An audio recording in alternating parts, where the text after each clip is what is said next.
What's up everybody? Today we're reviewing the 2018 Infiniti Q50 RedSport. Now I know what you're thinking, I already reviewed this car, and if you want to watch that video, it's going to be at the end of the video.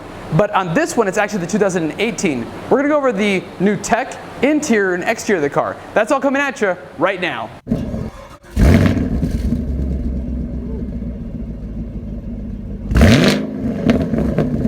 So huge thank you to Adam Kirschenbaum for allowing me to drive this vehicle. If you want to go and contact Adam, he is a salesman at Infiniti the Palm Beaches. Also, thank you to Schumacher Infiniti the Palm Beaches. They're located in Florida on Okeechobee on the west side of I-95. If you want a great car, go ask for Adam Kirschenbaum at Infiniti the Palm Beaches at Schumacher. The number is going to be at the bottom and the website will be at the link below. All right, continuing. So this here is the RedSport. Now, if you don't know what the RedSport is, or the RedSport 400, what it actually means is that it is their high performance version of the Q50. It's got 400 horsepower and 358 pound-feet of torque.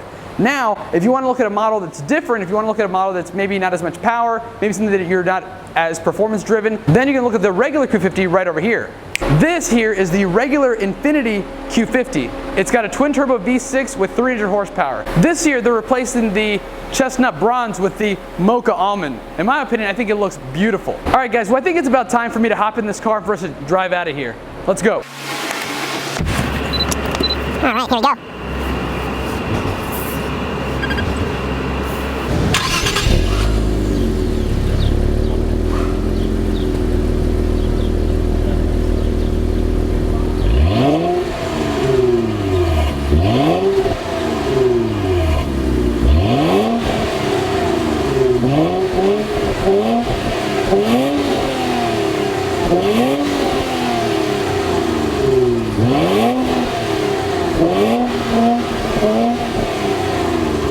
So in the 2018 model, you also get a new diffuser here where before there wasn't a diffuser. Not only that, but it's the same color as the actual car. And here on the middle, you have a graphite colored paint. So you have the blue, graphite, and then blue again. And the diffuser looks really cool too. It really gives it that, it really shows how performance driven this car is. So here we've got the 2018 Infiniti Q50 RedSport and the 2016 version.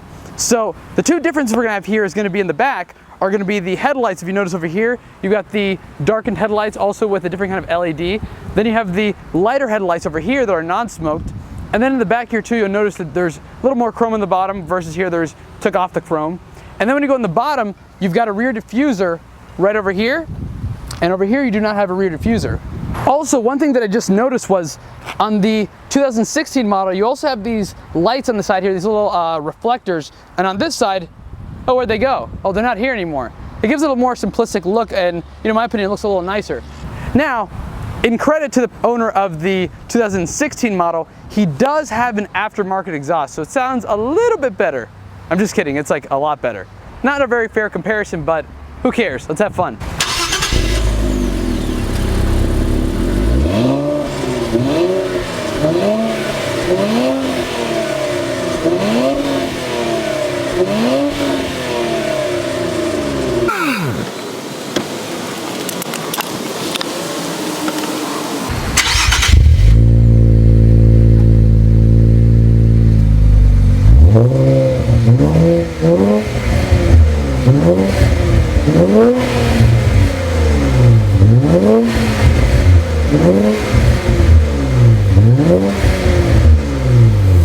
So it's a little obvious of which one sounds better.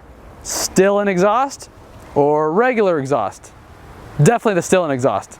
So this is the exact model that I reviewed, actually the exact car that I reviewed on the last Infiniti Q50 RedSport, the 2016 model. This is Adam Kirschenbaum's car, and he had just put in his still an exhaust. So I just wanted to show it off and show you what it sounded like. Looking at the front of the two cars, you have Adam's car, which has a blacked out grille lining, which he had actually done that custom. But on the regular one, it also had the chrome on both sides. But the big changes are going to be at the bottom of the grille. So on here, it has that more of that look, that concept Infiniti Q50 look. It has more of that En Rouge look. And if you don't know what the En Rouge is, it's that concept car that Infiniti came out with for the Infiniti Q50 RedSport way before the RedSport actually came out. It looked very nice, and I have to say the new one really looks a lot more like the En Rouge model. So you have the bottom graphite here, and you have on this side, you have the regular blue around the whole side. So on this side, same thing, but you have also these LED lights at the top, and then you have your fog lights at the bottom. It gives it really an extra sporty look for both sides. So now that the factory lip is actually a completely separate piece. You have the side one here, which is actually a graphite color, which is separate, and the original one where it's the same color, same piece. It gives it a more aggressive look. Also too, if you notice, the bottom of the grille here too is also kind of like this mold that connects all the way from the top to the bottom here, connecting into the bottom grille. It really gives it that more aggressive, broader look to it versus the previous model, which also looked very aggressive, but the new one really has that en rouge look to it. Another really cool feature too is the emblem in the front for the Infiniti emblem. It actually goes and lights up as well. So on the side view mirrors is another huge difference. You have the regular side mirrors on the RedSport on the 16 model that had the same color. Now on the new one, on the RedSport, you have the blacked out version of it, or carbon fiber. So I think it's about time we go and check out the interior of the car, check out some tech, and go over how the car drives. So let's go. As far as rear seating space goes, it's still very spacious. I mean, for me, I'm 5'6", 5'7" maybe, but you know, I've got a couple inches in the top, and this is actually the seats put all the way back, and I've got a couple inches in the front for my knees. So it's plenty of space for my height. If you're around 5'7" to 5'10", you'll be fine. Any taller, you might want to go and take shotgun. All right, to the front. Inside the car, Premium Plus is now standard in the Infiniti RedSport of 2018. You get a driver assist, blind spot warning, backup collision intervention, and emergency braking, and a couple other things as well. In the inside of the interior, well, you do get the red stitching that is added new. You have a new carbon metallic finish, and you have stitching around the dash, around the doors, and you have red stitching on the beautiful seats. If you look at these amazing seats that we have on here, you have now a diamond stitching on the side with a quilted leather. More bolstering looking seats. It makes it look a lot more aggressive, and really, all in all, a better looking interior.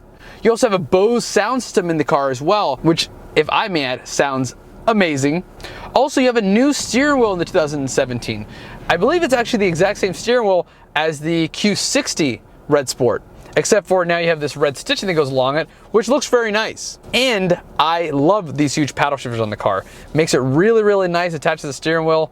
I love it. You also have a digital speedometer on the car as well, which is very nice. That's new for 2018. The 2017 model and under did not have a digital speedometer. This one does. You also have different settings as well in the car where you can go and adjust it to either sport, standard, eco, snow, sport plus, and personal, where you can go and adjust all the settings yourself.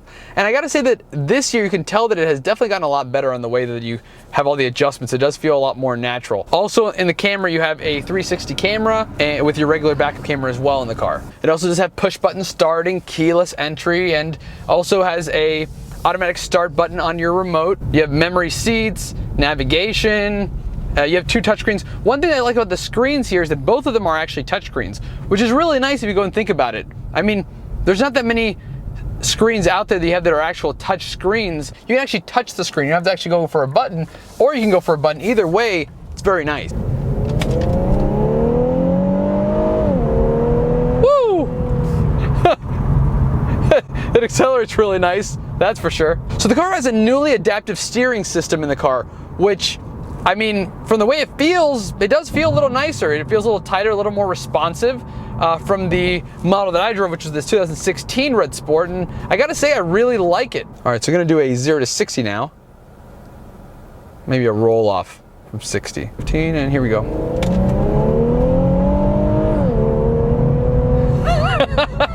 That's nice. That's a fun car. No doubt about it. It accelerates very nice too. And now I know that the sound is not an authentic sound, so okay. Oh, we got a ambulance coming by. Now, are there huge differences between this one and the 17 model? Maybe not. However, there are little changes that are pretty nice. It's definitely a refresh. The bottom grille is very nice. I really like the diffuser in the back. The interior definitely is an upgrade, and the handling's nice. Overall, it might not be the biggest upgrade in the world. However, it's definitely good enough. They definitely made a good sport sedan even better. So, coming to the end of my video, I gotta say that I really love the way this car drives, just like I love the way that the last one drove. However, this one is a little more special, a little better looking, a little bit better tech, and also a little bit better handling. Even though in reality, that might not be a humongous change for 2018, it's enough to make it just that much more special. And that concludes my video. Thank you so much for watching. My name is Hector, this is Torque Junkies, and if you enjoyed this video, I recommend going and subscribing right here. And if you want to go and watch the previous model of this, I have the 2016 model year video right over here. Thank you so much for watching. Have a great day. Bye-bye.